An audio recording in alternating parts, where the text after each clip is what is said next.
Hi, friend. Yo, hello, Shabbat Shalom. This is my little brother Clark. If you've been with the channel since the beginning, you'd recognize him. Sometimes when I talk to him, I get worried. He watches a lot of YouTube and TikTok. And my whole thing is like, I think with kids, you should just be able to watch good stuff and not have to pay for it because of how important, Sometimes I wonder, does Clark have the safe space that I did when I was his age? When he consumes media, does it make him feel like he's part of something special? A year ago today, I was in a classroom.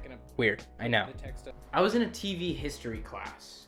Our professor opened up the lecture by asking everyone in the class what their finest TV memories were. Classrooms were packed, full of kids watching the first black president get inaugurated in 2008.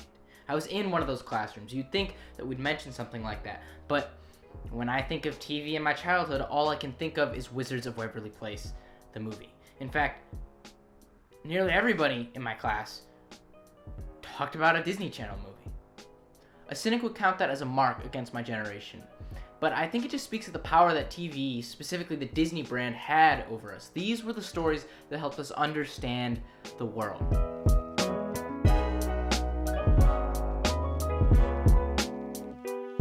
Alright, let's take it back. Kids media has been around for a while. The combination of impressionability, high amounts of free time, and a complete lack of understanding towards the value of money makes kids media a pillar of the advertising and entertainment industries. From TV for infants to Saturday morning cartoons, children and TV are a match made in heaven.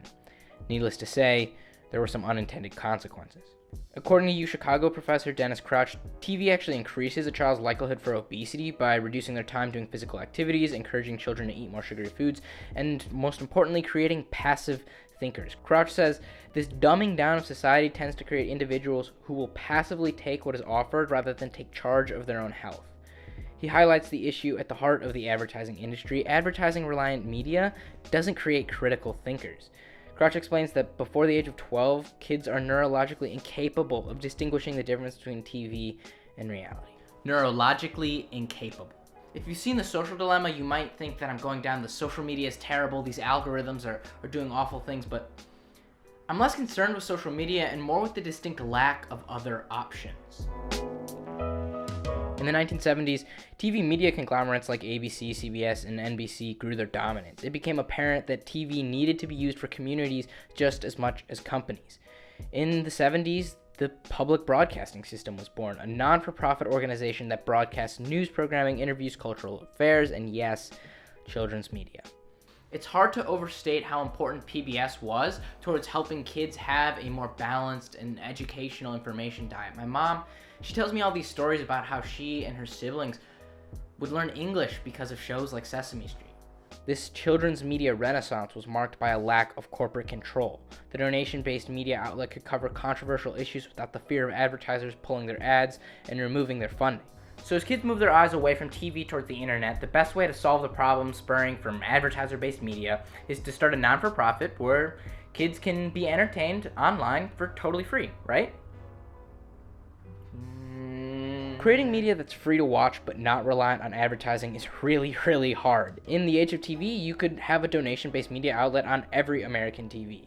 But with the amount of content being made right now, it's almost impossible for a donation-based media outlet to compete. The only story I can think of with anything coming near scalable kids media is Khan Academy.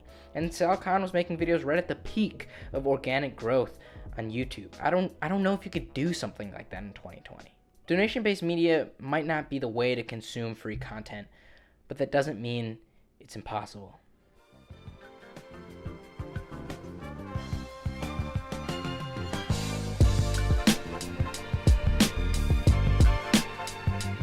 Rather than force users to watch commercials, content marketing is when users are incentivized to click on the ads themselves. That clear line between advertiser and content creator, it's not always there.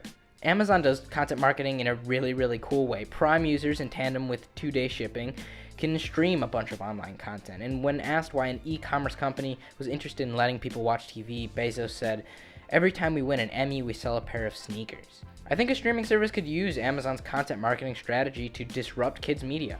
Imagine an internet where a user goes to Netflix and there are two options. One asks you to sign in, you get past the paywall, and the other is just Netflix for kids, totally free, no questions. If a streaming service with the resources to actually compete against social media made their kids' library totally free, kids could consume great content for free without any of the externalities that come with advertiser-based media. Okay, but these are companies. Why would someone like Netflix want to do this? I'm going to list off some of the ideas that I came up with, but if you agree or disagree, be sure to tell me below. Okay, here's the obvious. Netflix would be able to tie their brand values with safety, security, and the wonder of childhood. Creating content for young people could begin to instill this long-term idolatry for the Netflix brand. Number 2, when you look at the current Disney Plus catalog, so much of it is kid-centric that if you could provide a cheaper option, the cheapest option, you could make the already sparse Disney Plus library seem even less appealing. 3, if an e-commerce brand does it, they can drive traffic directly to merchandising from the show.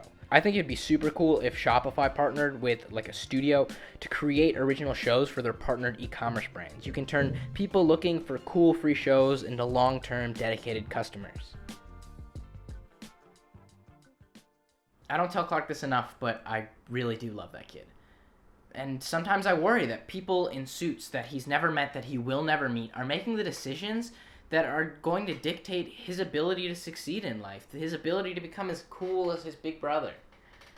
Or in all likelihood, far cooler. I think there's a big problem here. If you know anything about big tech or media, you understand what's at stake. These are the minds of a generation. I'd really like to think that these mega corporations are the problem solvers, the people who push us into a bright future. But who knows? Maybe I've just been watching too many commercials. Well, I don't know. Do you have anything you wanna say to the audience? Be safe and make sure to join my Roblox group and follow me on Instagram.